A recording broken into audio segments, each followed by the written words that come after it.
This is the week that doesn't end. Yes, it goes on and on, my friends. Some people started picking games not knowing when they'd play.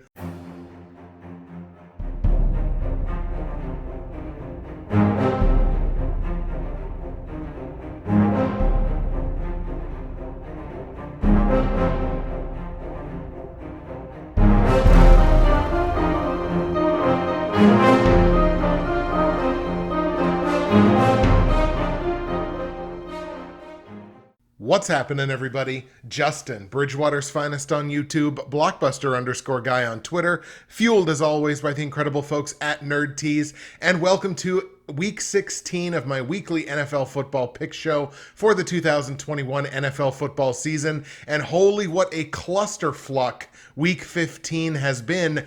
It's Tuesday morning, the week's not even over yet. So this is going to be a very discombobulated edition of this show. Because of course, like I said, the previous week's not done yet.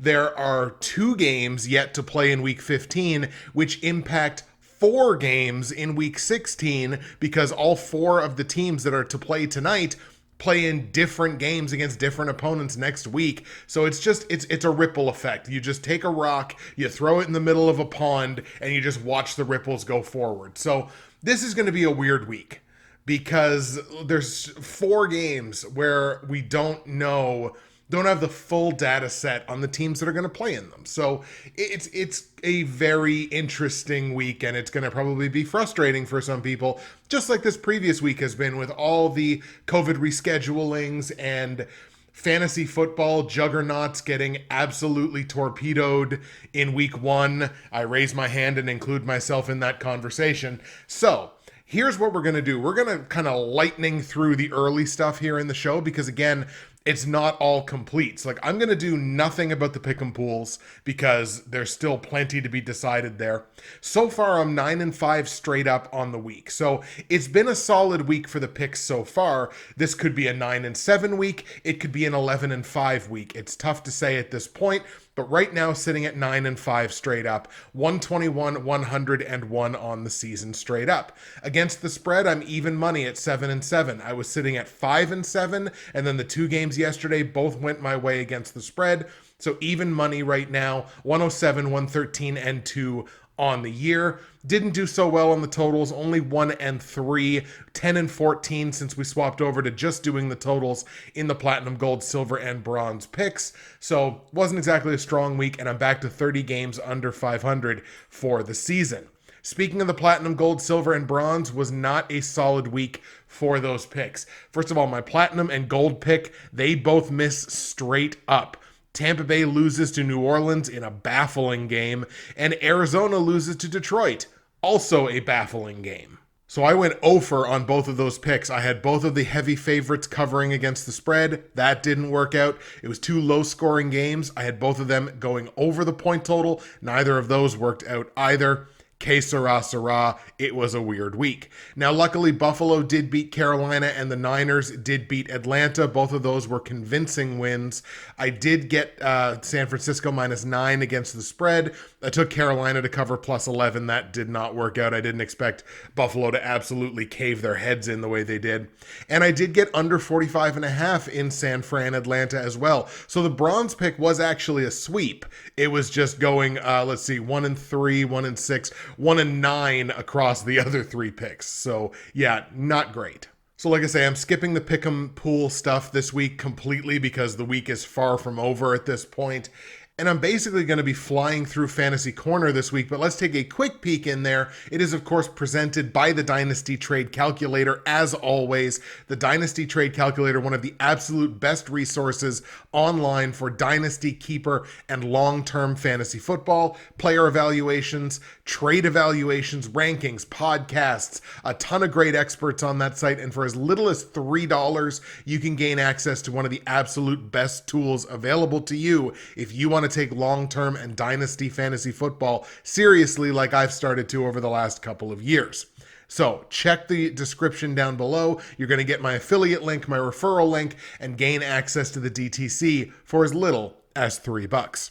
So right now, I'm only looking at like a 1-5 week in fantasy. It's not good. I made the playoffs in 3 of my 6 leagues, and in 2 of those leagues, I think I'm going to be one and done. I think I'm going to be out in the first round, unfortunately, including the Professionals Dynasty Fantasy Football, where just none of my team showed up. Mike Evans got hurt.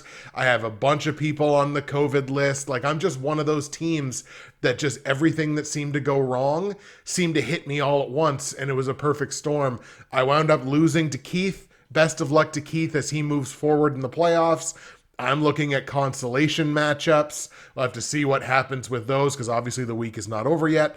And in the Progs League, I had a consolation game against Half Moon, and I'm going to lose that one as well. So I'm going to be down and playing for like the 11th place game in that league. So just 2 straight seasons of just terrible results in the Progs League. So best of luck to Half Moon as he continues through the consolation ladder. But look, fantasy, it was just an absolute tire fire all week long. And without much further ado, we're going to get right into the picks for this week, but I am going to take the time, as I always do, to let you know that if you go to the description of this video on YouTube or the audio file on SoundCloud, iTunes, or wherever you get your podcasts of choice, you can find all of my results from last week, certainly once the week finishes, all of my picks for Week 16 here in the NFL in 2021, information on the Pick'em pools, which I did not talk about in this episode, but again, I'll do the same thing I've done a couple of times. I will update in the pinned comment below once the week is actually done with who won the week and everything like that.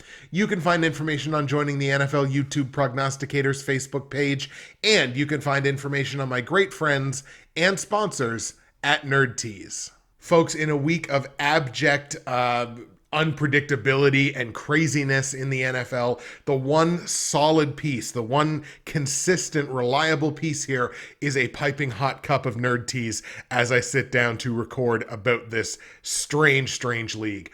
Nerdtees.ca. You're going to want to go there and you're going to want to use my promo code, which is BWFinest, and that is going to save you 15% at checkout. You're also going to get free shipping in Canada on any order over $100, which I think is an excellent deal. And if you're in the US, you get a great conversion rate on the US dollar as well.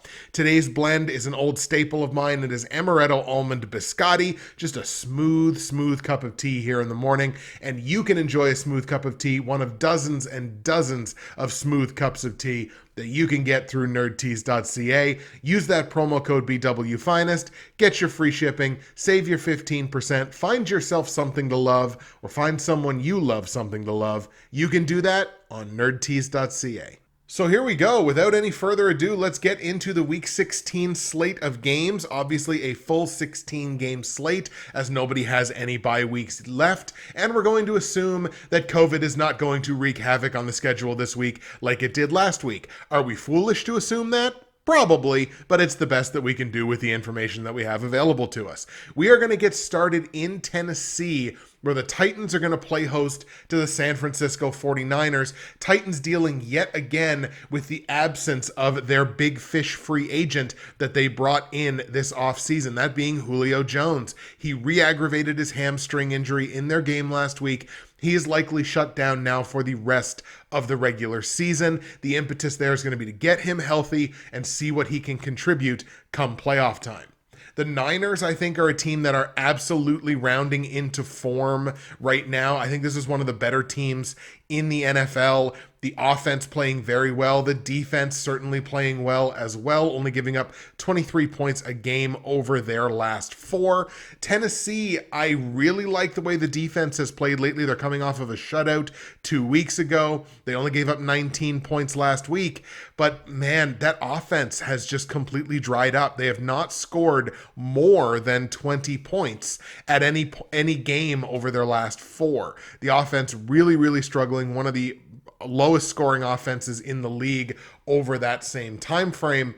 I don't think I can trust the offense right now. I think I got to go with the Niners again, a team that I really think are rounding into form and a team that I think is going to do some damage come playoff time. So let's take the Niners here on the road in Tennessee to get the win over the Titans. On the line here, the Titans are taking 3.5 points here as a home dog. I like San Francisco to win. I think they cover this number. I think this is a full possession game for them. So I'm going to lay the 3.5 on San Francisco again. Been very impressed with the way they've been playing lately, offensively, defensively. They've managed their injury situation, I think, tremendously well, and the results back that up. Gonna lay the 3.5 points here on the Niners in Tennessee. Let's take San Francisco 24, Tennessee 17.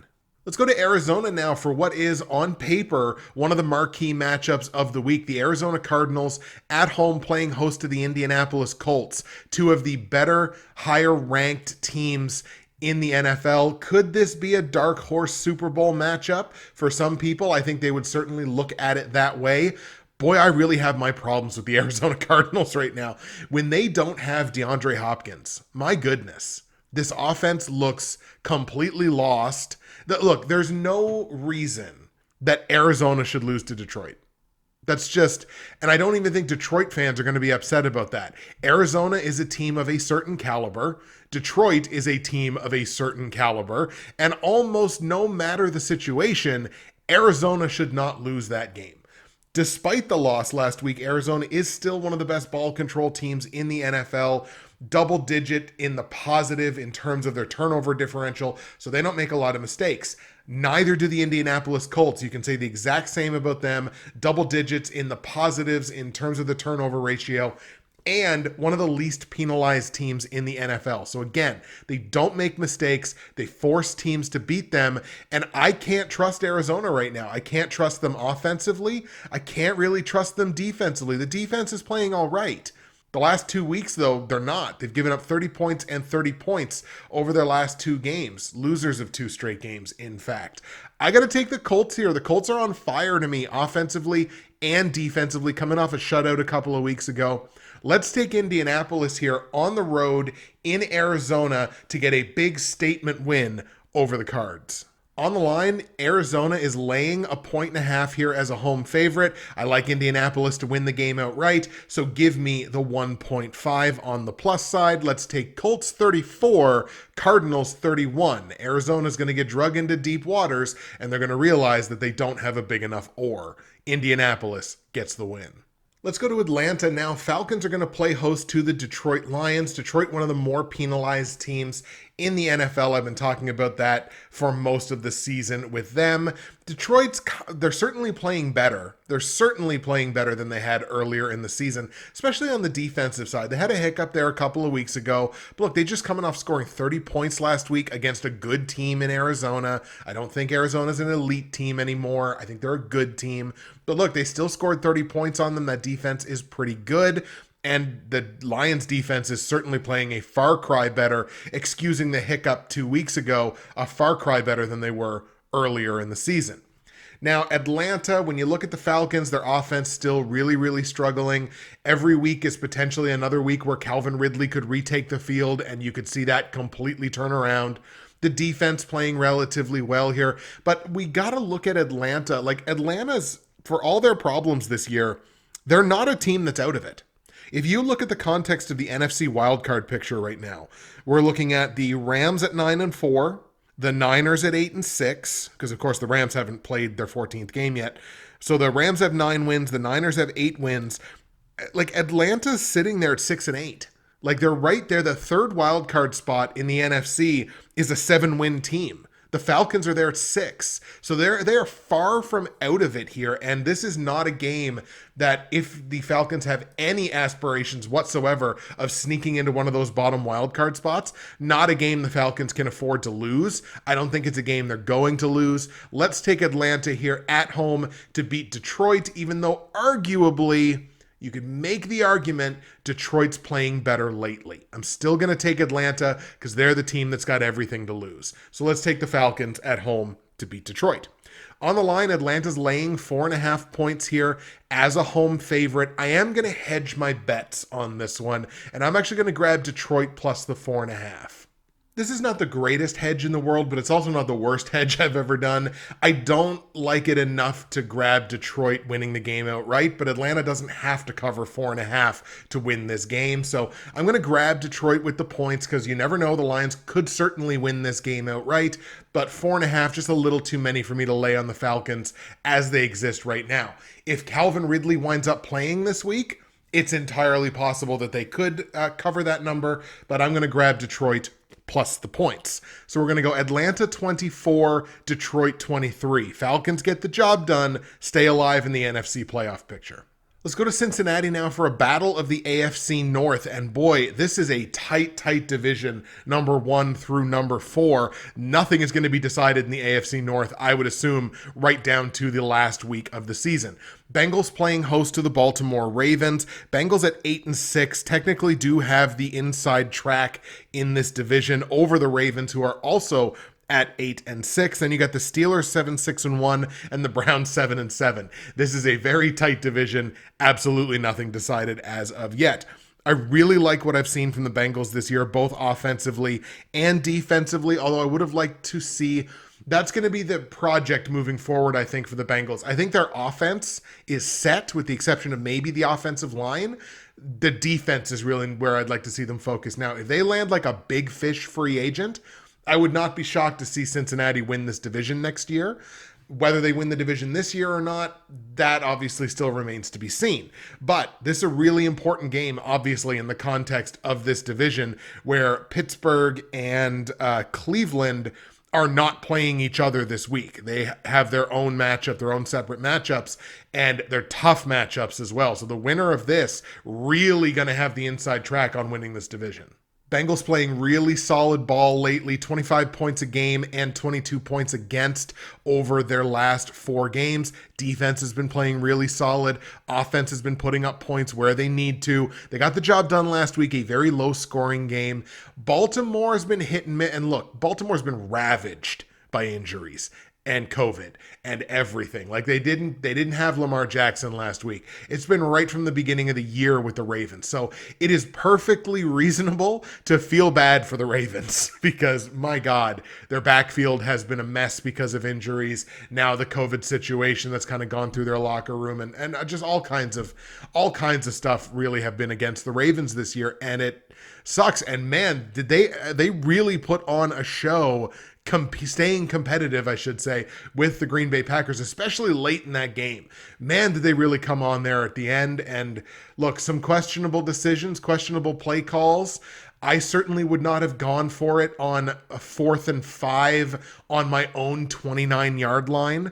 I think that was some analytics decision somewhere. Some model agreed with that. And to me, it was ridiculous that you would do that. But, you know, that is one play call in the context of an entire game. So it is what it is, but not something that I would have done.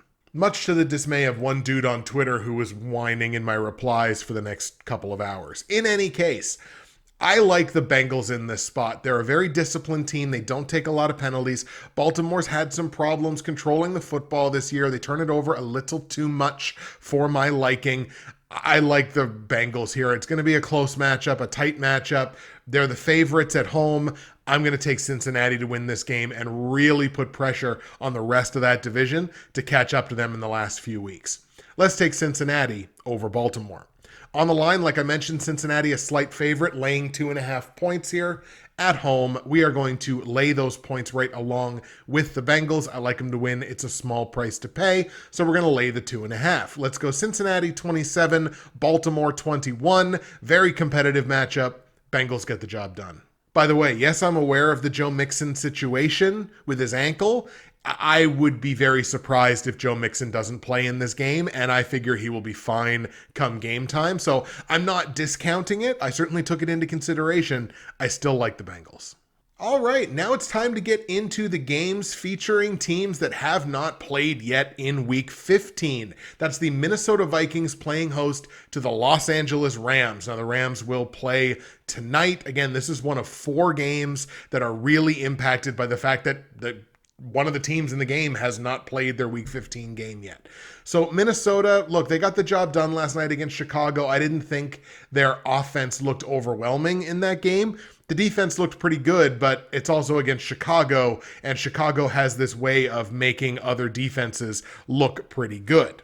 Minnesota is kind of in the Atlanta spot right now. I mean, they're a little better off, certainly at 7-7, but they're right in the thick of things there for that last wild card spot in the NFC. Meanwhile, the Rams, I think, have to feel pretty comfortable about not only their ability to make the playoffs. Look, they got to feel comfortable about their ability to catch the Cardinals for the division. And they're really going to have to put their heads down here and really make that push, because we've seen over the last few weeks, the Cards are susceptible. So as much as it looked like that division might be spoken for already, anything but. Both of these teams coming into this game with the detriment of the short week, having played on either Monday or Tuesday. Tale of two cities when it comes to discipline. The Rams, one of the least penalized teams in the NFL. The Vikings, one of the most penalized teams in the NFL. So that certainly does not bode well for the Vikings in this spot. Minnesota's been playing all right lately. Their offense has been pretty good before the game last night. Their defense had been pretty susceptible until that game last night. But once again, when it's against the Bears and what their offense is in general capable of, even at their apex, you got to kind of question just how much credit you give to a game like that, where they only allowed 9 points, but you got to look at the competition. Think I got to go with the Rams here. It's an important game for both teams. I fully understand that, but the Rams are looking for a home playoff game, whereas Minnesota, even if they lose, are still going to be right in the thick of this wild card conversation right up until the end of the season. So we're going to go ahead and grab the Rams here on the road in Minnesota to get the win over the Vikings. On the line, the Rams are actually 3-point favorites here on the road in Minnesota. I like them to win. It's a relatively small price to pay. I think I'm going to lay the 3 points on the road Rams in Minnesota. Let's take LA 35, Minnesota 21. Let's go to the game that may well decide the winner of the AFC East, and that is the New England Patriots at home playing host to the Buffalo Bills. These two teams coming into this game kind of going in opposite directions here. The Bills coming off of a 17-point win, the Patriots coming off of a 10-point loss. I think these two teams are very, very comparable, certainly on the defensive side. I think the Bills have a bit more of an upside on the offense, and I guess if you had to choose, I would say the Patriots probably have a bit of an edge on the defensive side as well. Patriots having the benefit of the long week here, having played early in the week. Both of these teams very strong in terms of controlling and protecting the football. They don't give up a ton in terms of turnovers. They make teams beat you. Now, Buffalo, they do struggle with penalties a little bit, and I think I talked about it either last week or the week before. It's one of those things that I think keeps the Bills from being a truly elite team. I think this is what kind of keeps this division in conversation, genuinely, and that's how much credit I give to teams that struggle with their discipline, teams that struggle taking too many penalties. You shoot yourself in the foot enough times, you're not going to have any feet to stand on. Patriots obviously lost to one of the best teams in the AFC last week. That was in Indianapolis. They're playing one of the best teams in the AFC again this week. I've got question marks about their offense suddenly, especially from the last 2 weeks. They got by with it the week before, didn't get by with it last week. I think I'm going to take the Bills here. Not that I think Coach Belichick is going to be happy having sat with that loss for the extra time. And I don't know right off the top of my head how good Belichick's record is coming off of extended rest, maybe even after a loss. But I'm going to take the Bills here. I just got a funny feeling, I guess, about this division that I genuinely think the Bills are going to come back and win the AFC East. So that starts obviously by beating the Patriots this week. Let's take Buffalo on the road in New England to beat the Pats. On the line, the Pats are laying 2.5 points here as a home favorite. I like the Bills to win outright, so give me the 2.5 points on Buffalo. So we're going to go Buffalo 21, Patriots 20, as close as it can possibly get. It might be a last-second play, but I'm going to take the Bills. Let's go to New York now, very briefly. Jets and Jags, two of obviously the worst teams in the NFL. Jags now right back in that conversation once again for the first overall pick. And I think maybe you got to look at it now like, okay, we had the Urban Meyer of it all. We got rid of that. Look, maybe we just need to, maybe we just need a do-over. Another first overall pick, or maybe trade that pick down depending on the specific player that you want. Maybe this is just a do-over year for the Jags, and they just kind of have to admit, like, hey, we made a mistake, we screwed up, let's fix it and move on. Well, both of these teams are bad. Like, the offenses are bad, the defenses are bad. Like, I mean, the Jags have given up 370 points this year. The Jets have given up 428. Like, man, that Jets defense is awful. And if they were playing an offense that had any idea what they were doing, I probably wouldn't pick with them. But they're not. They're playing the Jags, and the Jags genuinely have almost no idea what they're doing on either side of the ball. I think I got to take the Jets here. They're at home at the very least. Let's hold our nose and grab the Jets in a game featuring two of the worst ball control teams in the league and a team in Jacksonville that is among the most penalties in the NFL. On the line, Jets are laying 2.5 points here as the home favorite. I'm going to hold my nose and lay those points. It's the first time this year that the Jets have been a betting favorite. Genuinely, all 14 of their games so far, they have been underdogs. They're only 4-10 against the spread, but man, like, what an awful game. So we're just going to lean on the offensive upside of the Jets, I guess, at least relative to the team that they are playing. Let's go Jets 17, Jags 14, and forget that we ever talked about this game. Let's go to Philadelphia now. Eagles and Giants battle of the NFC East. I don't necessarily know that this is a game of tremendous importance, but it'll depend on what happens in the Washington game tonight and the Philly game tonight. It'll kind of depend. If the Eagles win tonight, that puts them at 7-7.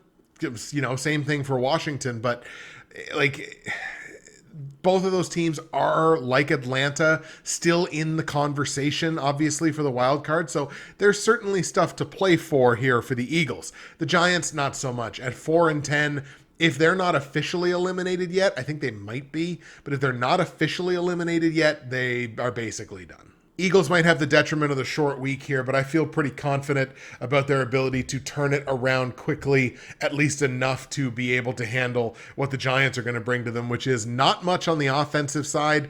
Defense has played decently with the exception of the game a couple of weeks ago. Philadelphia, I just think, is the better football team between the two. Coming off a game last week, the week before, a 33-18 win. They're at least coming into this game with momentum. Let's grab the Eagles, despite their struggles at home this year, to get the win over the Giants.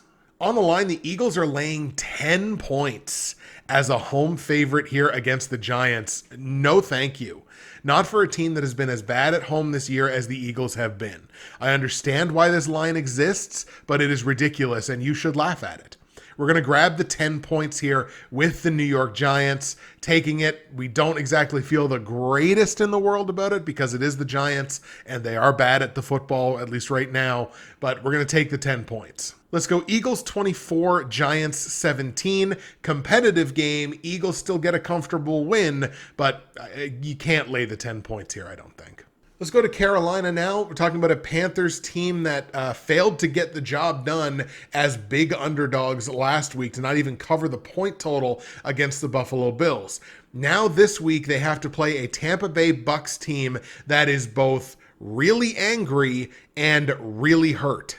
So, of course, why are they angry? Well, Tom Brady just got shut out for the first time in whatever it was, 255 starts or something crazy like that. Shut out for the first time in more than a decade. So he's not the kind of player that's going to be very happy with that. So he's going to be playing angry for sure. The problem with that is he's going to be playing angry alongside, we don't know really, because they have been absolutely decimated by injuries at the skill positions. So for the Bucks, Chris Godwin, originally thought to have a sprain of his MCL. Turns out when he had an MRI, he also tore his ACL. He is done for the rest of the season as well as the playoffs. We would hope to see him back at some point next year. Tough to say exactly when that might be.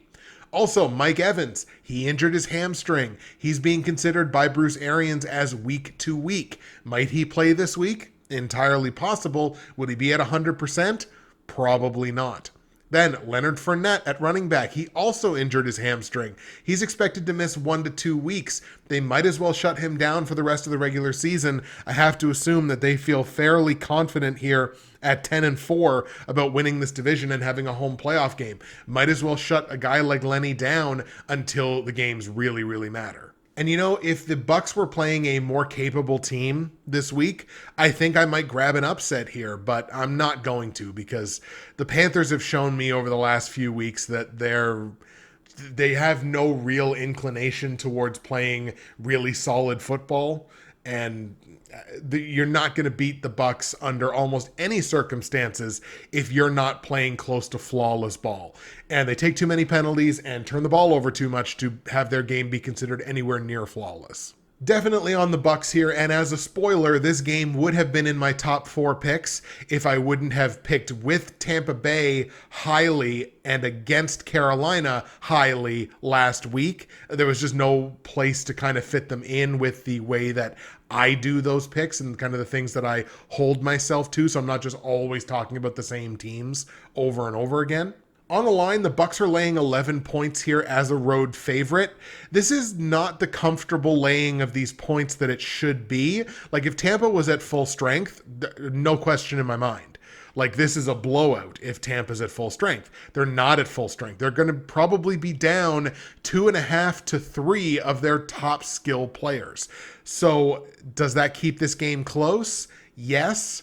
Does Tampa still cover minus 11?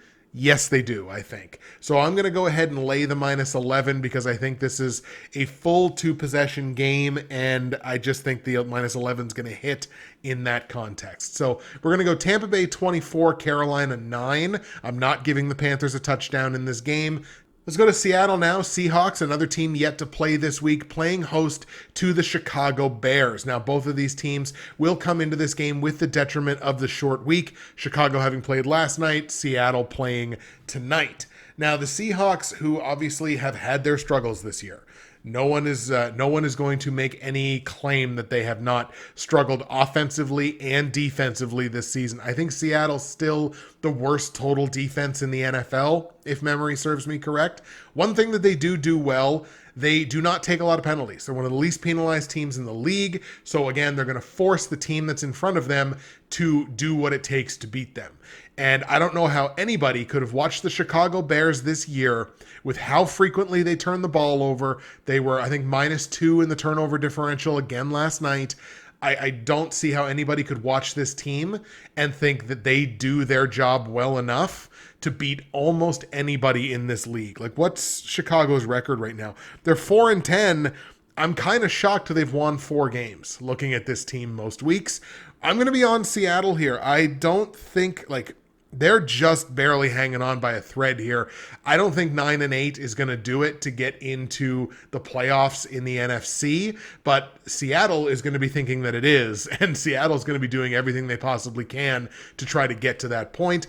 It starts with a very winnable game here in their own building. Let's take Seattle to beat Chicago. On the line, Seattle's laying a full touchdown, full 7 points here against the Bears, and I think the Bears' defense is good enough that they cover this number. That's too many points for me. Seattle's not that team this year, certainly not to this point, so I'm going to take the 7 points on Chicago. It's faint criticism because it's less about what they do and more about what their opponents have done. So we're going to take Seattle to win, but we're going to hedge our bets, grab Chicago +7. Let's go Seahawks 20, Bears 14. Let's go to Dallas now for the other matchup of the NFC East, that being the Cowboys playing host to the Washington football team. Now, Washington, of course, has not played their Week 15 game yet, so some numbers could be slightly adjusted here depending on how that game goes this evening. What cannot be adjusted is the fact that Washington will come into this game both on the short week and on the tail end of back-to-back road games. The only team this week that will have to face the detriment of being on back-to-back road games. Dallas, despite the fact that they take a few too many penalties for my liking, they're kind of like Buffalo in a sense. They take too many penalties, but they're very, very good in terms of controlling the football. Their turnover ratio is immaculate. It's one of the best in the league, and I genuinely think you generate a turnover or two here on this Washington team, and I kind of think they fall apart a little bit. The results here have not been indicative to me of a team that can overcome something like that. I think Dallas is good enough to get the job done here. Certainly in the last few weeks, the offense is playing well. The defense is playing great. They have not given up more than 20 points in any of their last 3 games. And in that span, they've scored 27, 27, and 21. So the Cowboys offense playing well, defense playing well. That's going to be good enough here to get the job done for me. Let's take Dallas at home to beat Washington. Now on the line, Dallas laying 10.5 points here as the home favorite. And this is one that I'm going to reserve the right to change my pick on depending on what happens in the Washington game this evening. Right now, I'm going to lay those points because I have the final score of this game 31-20. So it's the slightest, it is the closest possible margin that we can do and actually cover this number. But based on what I have the final score as, I think this number covers. So we're going to lay the 10.5 points right now on Dallas. But again, I'm going to reserve the right to change my pick in this game depending on what happens tonight with the football team. And the last game we're going to look at before we get to the platinum, gold, silver, and bronze picks sees the New Orleans Saints at home playing host to the Miami Dolphins.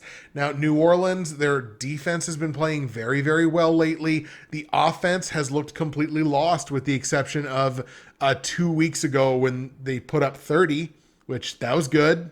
It was against the Jets. So once again, you have to consider the source on these things, but they do at the very least have a game like that under their belt. But other than that, they've struggled to hit double digits. Again, I have no question marks about the defense. The offense, no quarterback that's on that roster right now is the answer for that team.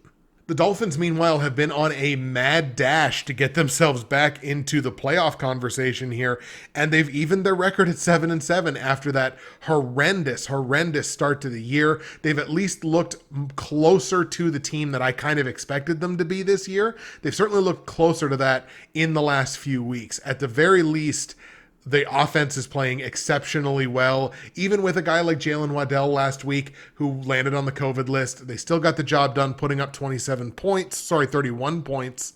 And the defense playing well as well, with the exception of giving up 24 points this past week. They're only giving up 15 points a game in the last month.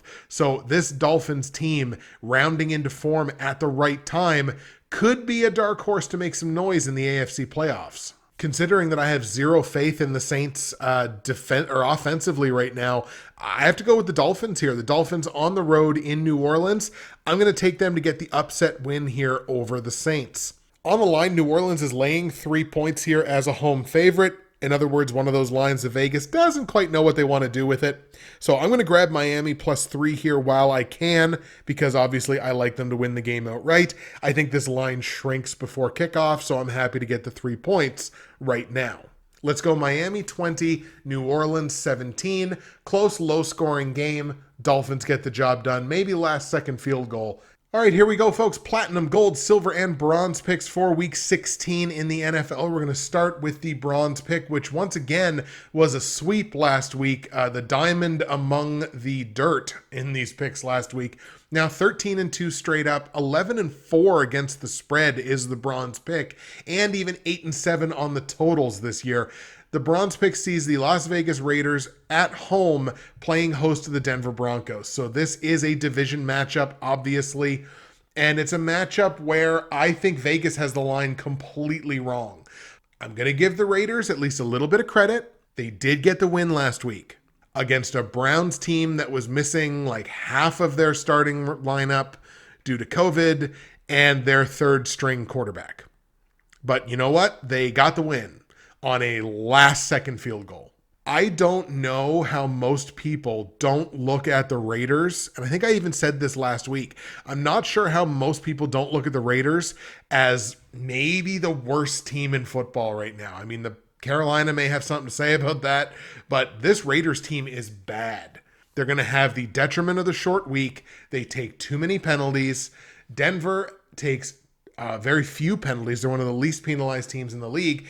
The big thing that I think keeps this game close and maybe goes a long way to explaining why the Raiders are the favorites in this game is Teddy Bridgewater. So he suffered a concussion in the game last week. He's in protocol. He's highly unlikely to play. he got injured, and Denver was still competitive in that football game against a really good Cincinnati Bengals team. That was still a one-possession game right down to the end, and the Broncos had a chance right at the end there. They're not playing that level of competition this week, so whether Teddy is playing or he isn't playing, Denver should win this game in a walk. They're a team that is trying to, again, claw their way into relevancy in that AFC playoff picture. This is not a game they can afford to lose against this competition, and I don't think they're going to. So let's take Denver on the road in Vegas to get the win over the Raiders. On the line, like I said, I think the wrong team is the favorite here. The Raiders are favored by 1.5, and that line moved off of just a single point. So it's moving in the Raiders' direction, which is good news for me because the Broncos are head and shoulders the better football team here. So I like them to win outright. Give me plus 1.5 on the Denver Broncos. Now, total in the game set at 42.5. It is a very low total. I believe it's one of the lowest, if not the lowest totals in the NFL this week. And I'm going to stay under on it because I don't trust the Raiders on either side of the ball. And if Denver's playing with a backup quarterback, I don't expect a ton of points. So let's stick under 42.5 points in Denver, Vegas. Broncos straight up. We're going to hammer the Broncos plus the 1.5 in a game that stays under 42.5 points. That is the bronze pick. Let's go Denver 24, Vegas 13. My silver pick run 12-3 straight up, 7-8 against the spread, and an abysmal 4-11 on the totals. Sees the Houston Texans at home playing host to the Los Angeles Chargers. Now, both of these teams are very heavily penalized, two of the most penalized teams in the NFL, so that obviously is a detriment against both of them. The Chargers do have the benefit here of the long week, having played early in week 15. The Chargers offense is humming along right now. The last 3 weeks, they've scored no fewer than 28 points, or the last 3 games, I should say. And the defense has been kind of hit and miss. I mean, look, they are coming off of a 34-28 loss, so the defense is definitely hit and miss. But in a game like this, against competition like this, look, they're coming off of having to have played the Chiefs. The Texans obviously are not the Chiefs. So I think against this competition, I just don't think there's any stopping this Chargers offense, especially when you look at Houston on the defensive side of the ball. Played better last week. Again, kind of a shocking win for them, 30-16. But aside from that game, this defense has not been good. I can't believe I just said any win over the Jacksonville Jaguars was a shocking win. In any case, I don't think the Chargers have any problem putting up the points here on Houston, so we're going to go ahead and grab the Chargers on the road to beat the Texans. On the line, Chargers are laying 8 points here as a road favorite. I have this as a 3-possession game, so I think I got to go ahead and lay the 8 points on LA. I think this line opened like -10 or -10.5. And I think the problem was, I think Eckler might have landed on the COVID list, but I think he went on, and then I feel like he went back off again. So I feel like there was some kind of weird voodoo shenanigans going on there. In any case, I think the Chargers lay the 8 points one way or the other. Total in the game set at 45.5. I'm going to take the over on this one. It's not going to fly over, but I think the last score of the game sends it into the over. And again, this is a reflection of how good I think the Chargers offense is going to be in this game. We're going to go over 45.5 points in LA Houston. Chargers straight up. We're going to lay the points with the Chargers at -8 in a game that goes over 45.5 points. That is the silver pick. Chargers 34, Texans 16. My gold pick, where I'm 10-5 straight up and 8-7 both against the spread and on the totals, sees the Kansas City Chiefs at home playing host to the Pittsburgh Steelers. Kansas City are going to have the benefit of the long week here, having played early in week 15, and boy, the Chiefs are all the way back. 31 points on average in their last 4 games, only giving up 14 points on average in their last 4 games, and that includes giving up 28 last week, but to a really good offense. They're not playing that really good offense this week. They're playing the Pittsburgh Steelers, who offensively have kind of struggled, defensively kind of struggled, although certainly looked better in both cases last week. So maybe they're turning a corner, but I can't really bank on the Steelers turning a corner at this point in the season. The Chiefs look all the way back. So we're going to go ahead and just not overthink it too much and grab the Chiefs at home to beat the Steelers. On the line, Kansas City laying 9.5 points here as a home favorite. I have this as a 2-possession game, so I think I got to go ahead and lay the 9.5. It's not the greatest number. I would love to see this number in the 8s somewhere, either 8 or 8.5. Like, I'd love the Chargers number here, but it's 9.5. I think it lands, so I'm going to go ahead and lay the 9.5 points. Total in the game set at 46. I think this thing goes well over because I do think Pittsburgh will score some points, but the Chiefs offense is looking dynamite right now. So it's tough to take an under with them on a number that begins with 4. So we're going to go over 46 points in Kansas City, Pittsburgh. Chiefs straight up, we're laying the 9.5 points with Kansas City against the spread in a game that goes over 46 points. That is my gold pick. Let's go Chiefs 35, Steelers 23. And the platinum pick where I am 11-4 straight up, 7-8 against the spread, and 6-9 on the totals. There's still time.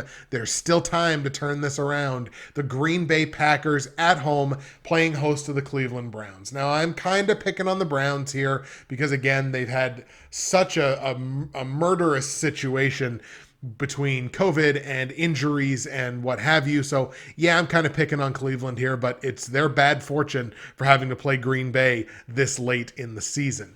So Cleveland will, of course, have the detriment of the short week because they play tonight. It will be interesting to see what happens in that game. The Packers, they control the ball exceptionally well. They don't take penalties. They just clinched the division. So maybe you might think, oh, they clinched the division. They're going to be, foot off the gas pedal. Like, no.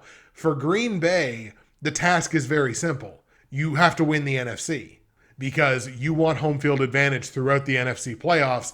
The NFC championship has to go through Lambeau Field. And that is exactly what the goal is. And if that is the goal, this is not a game that the Green Bay Packers can afford to lose. Lucky for us, they're not going to lose it. Let's take Green Bay here at home to get the win over the Browns. On the line, Packers are laying 7.5 points here as the home favorite. I expected this line to be a little bit bigger, but it's not, and thankful for that. I'm going to go ahead and lay those points here on the Packers, minus 7.5. Total in the game set at 45. I think this gets into the low 50s. So we're going to go ahead and grab the over on this one. Over 45 points in Green Bay, Cleveland. Packers straight up. We're laying the 7.5 points with Green Bay at home in a game that goes over 45 points. That is the platinum pick. Let's go Packers 31, Browns 21. There we have it, folks. The picks are in, and it is time now, of course, once again, for the patented comment of the week. The comment of the week from the Week 15 episode is going to be someone who shares in my pain in multiple places. The comment goes to Half Moon's Picks, obviously one of the key members of this Progs community. His comment from Week 15 reads as such: well, 2 weeks in a row taking the chalk wins the match. And that's in reference to my platinum, gold, silver, and bronze picks from the previous 2 weeks, laying a bunch of favorites and wound up working out 2 weeks in a row. The upper class teams have been separating themselves from the lower. This week, I'm taking the chalk myself. Good luck this week in your picks and the Progs League fantasy game. As always, I enjoy the show.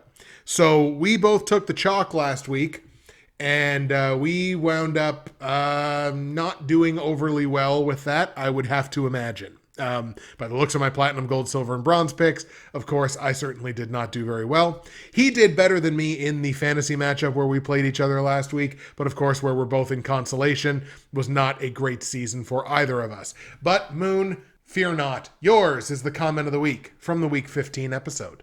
The Week 16 show is now in the books, folks. Thank you so much for taking the time to watch and to listen. Again, Week 15 is not done yet. We still got a couple of games to play tonight. I don't think it'll change too much in the context of what the picks are going to be, so I felt confident doing the show today. And taking a peek at the schedule, there's no other time to do it, really. So when you have no options, you go with the only one that you have.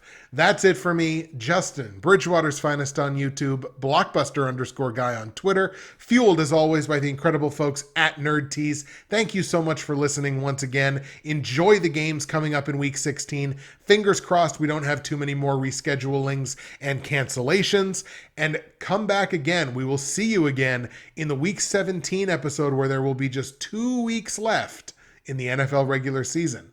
Playoffs going to be here before you know it.